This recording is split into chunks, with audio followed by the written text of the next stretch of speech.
நேற்று சிக்காவுடைய லைவில் இது சூர்யா லாரன்ஸ் ராஜ் அதுதான் ரெட்டு அப்படின்னு சொன்னார். இவர் என்ன இப்படி சொல்கிறாருன்னு சொல்லி உள்ளே போய் செக் பண்ணி பார்க்கும்போது தான் தெரியுது, சிக்கா சொன்னது 100% உண்மைன்றது வெளியே வருது. அதாவது இவருடைய நம்பரை போட்டு நீங்கள் கூகுள் பேயில் செக் பண்ணால் இவருடைய அக்கௌண்ட் நம்பர் இவருடைய நம்பரில் ஆக்டிவேட்டில் இருக்குது. ரெண்டாவது, இது ஒரு ஆதாரம் போதாதுன்னு சொல்லிட்டு நம்ம ட்ரூ காலரில் செக் பண்ணுறோம். ட்ரூ காலரில் செக் பண்ணாலும் இதுதான் பேராக இருக்குது. சரிங்களா? ஆனால் நீங்கள் கேட்டால் இல்லை அப்படின்னு சொல்லுவார். இது அந்த காலம் அல்ல, அடுத்தவர்களுடைய மொபைல் நம்பரை நம்ம பயன்படுத்துறது. இது இந்த காலம். நம்மளுடைய ஐடி ப்ரூஃப் இல்லாமல் எதையும் யூஸ் பண்ண முடியாது. அடுத்தவங்களுடைய அக்கௌண்ட் புக்கு ஆட் பண்ணி வச்சுருக்க ஒரு நம்பரை நம்ம பயன்படுத்த முடியாது. ஸோ நீங்கள் போய் கேட்டிங்கன்னா இதுக்கும் கம்பு சுற்றிட்டு நிற்பார், இது நான் இல்லைன்னு. இதுதான் ரெட் ஐஸுடைய அயோக்கியத்தனம்.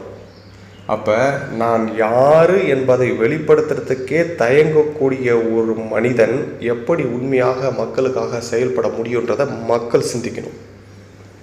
சரிங்களா? நான் பெரியாருடைய கொள்கையில் எல்லாமே இருக்காங்க. பெரியாரை பிடிக்காத தமிழ்நாட்டில் யாருமே கிடையாது, ஒரு சில குரூப்பை தவிர. அதை பற்றி நம்ம தேவையில்ல, அது பாலிடிக்ஸ், அது அரசியல். ஸோ பெரியாருடைய கொள்கை. ஆனால் நீங்கள் யார், உங்களுடைய பெயர் என்ன அப்படின்றது தெரியணுமா இல்லையா? ஒருத்தவங்களுக்கு ஒரு பெயர் இருக்கணும்ல.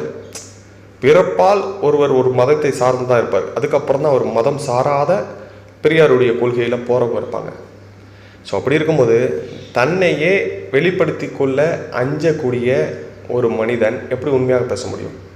ஒரு உண்மையாக பேசக்கூடிய மனிதன் எப்படி இருப்பார் தெரியுமா? தன் முகத்தை காமித்து, தன் யார் என்ற விலாசத்தை காமித்து. எக்ஸாம்பிளுக்கு ஒரே ஒரு விஷயத்த சொல்கிறேன். நம்ம ஏழுமலை அவர்கள் இருக்கார்ல, அவர் டிஎம் குரூப்புன்ற ஒரு கம்பெனியில் நான் ஒரு பார்ட்னராக ஒர்க் பண்ணுறேன்ற அட்ரஸ் கொண்டு கொடுத்தாரு. சரிங்களா?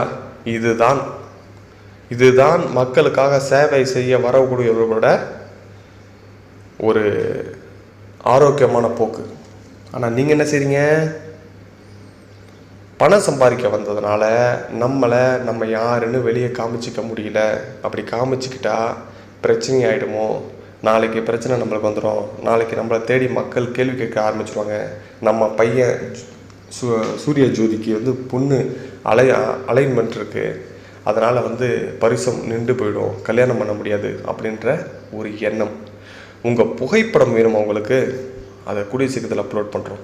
நீங்கள் நேர்மையாக மக்களுக்காக போராடி இருந்தால், மக்களுக்காக குரல் கொடுத்துருந்தால் நாங்கள் இந்த வேலையை பார்த்துருக்க மாட்டேன்.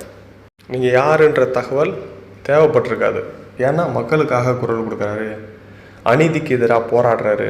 அவர் எங்கே இருந்தாலும் இருக்கட்டும், பிரச்சனை இல்லை.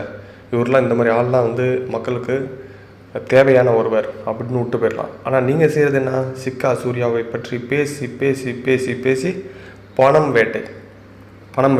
நீங்கள் ஆரம்பத்தில் யூடியூப்பில் என்ன செஞ்சீங்கன்னு நான் சொல்லட்டுமா?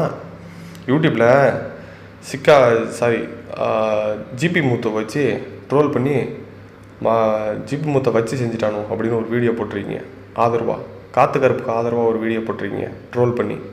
அப்படி ஆரம்பித்த நீங்கள், ஆகா இது சரி வராதுன்னு சொல்லிட்டு 73 வியூஸ் போனோன்னே சிக்கா சூர்யா பக்கம் வந்துட்டீங்க. இதுதான் நிதர்சனமான உண்மை.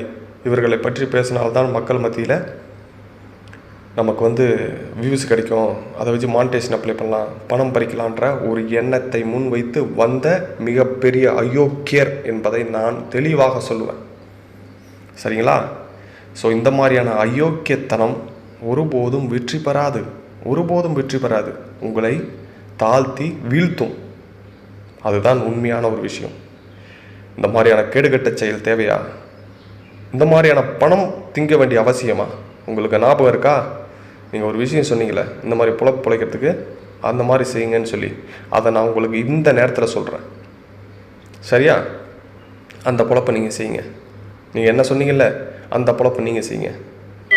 மக்களை ஏமாற்றி பிழைக்கும் ஒரு மிகப்பெரிய மோசமான அயோக்கியர் நீங்கள். உங்களை சார்ந்து ஒரு 2-3 பேர் ஒரு கூட்டம் சுற்றுது.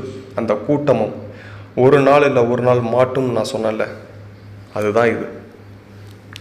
ஒரு பேரை கூட வெளியே உண்மையை சொல்கிறதுக்கு பயப்படக்கூடிய ஒரு மனிதன் எப்படி மக்களுக்காக போராட முடியும், மக்களுக்காக குரல் கொடுக்க முடியும்? ஏதாவது ஒரு கேள்வியை கேட்டால் அது மலுப்பல். எத்தனையோ பேர் வந்து கேட்குறாங்க, ஆமாம் உங்கள் பேர் என்ன லாரன்ஸு ராஜா அப்படின்னு. அதெல்லாம் இல்லை, சும்மா சொல்கிறாரு அப்படின்னு சொல்லி மலுப்பல் வேலை மட்டும்தான் உங்கள்கிட்ட இருக்குது. மிஸ்டர் லாரன்ஸ், நான் உங்கள்கிட்ட ஒரு விஷயம் சொன்னேன், உங்களுக்கு ஞாபகம் இருக்கா? உண்மை ஒருபோதும் வெற்றி பெறாது, பொய் ஒருபோதும் தோல்வி அடையாது. இப்போ ஞாபகம் வருதா உங்களுக்கு? இதுதான் உண்மையான ஒரு விஷயம். கொண்டையை மறைச்சது நான் இல்லை, நீங்கள். சரியா? நீங்கள் யாருன்ற கொண்டையை மறைச்சிட்டீங்க, மறைக்காமல் நீங்கள் உலா வந்துட்டீங்க. அது உண்மைக்காக குரல் கொடுத்தா உங்களுக்கு பிரச்சனை இல்லை. பொய்யான விஷயங்களை பரப்பி அதன் மூலம் பணம் வேட்டையாடும் நீங்கள் மக்கள் மத்தியில் வெளிச்சம் விட்டு காட்டக்கூடிய ஆள் என்பதால் தான் உங்களை வெளிச்சம் விட்டு காட்டுறேன். நன்றி. மீண்டும் சந்திப்போம்.